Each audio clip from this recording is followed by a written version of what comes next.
Il va falloir que les lecteurs aient envie de nous écouter quand on va l'ouvrir ce livre. Il faut leur donner envie de te suivre. Il faut leur donner les émotions de ton texte. NUMOOC, c'est un livre numérique sur le thème de la mythologie. On a lu différents livres.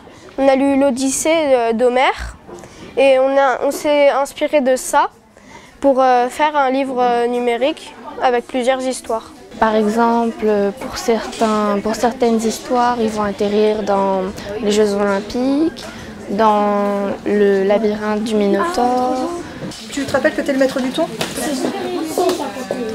Donc vous vous entraînez et vous serez donc le prochain groupe à partir avec Madame Lacroche. 7 groupes ont fait chacun 7 péripéties différentes. De ces 7 péripéties, chacun des membres du groupe a tiré une situation finale. Donc on part d'un récit initial et on arrive à 29 situations finales. Sachant que le lecteur, grâce au numérique, pourra, via des liens hypertextes, cliquer sur la suite qu'il souhaite donner au récit. Dorian, prêt? Questionne le pôle? Oui, disent Noélie et Tig un peu étonnés. Moi, ce que je préfère, c'est de mettre l'intonation, de bien lire.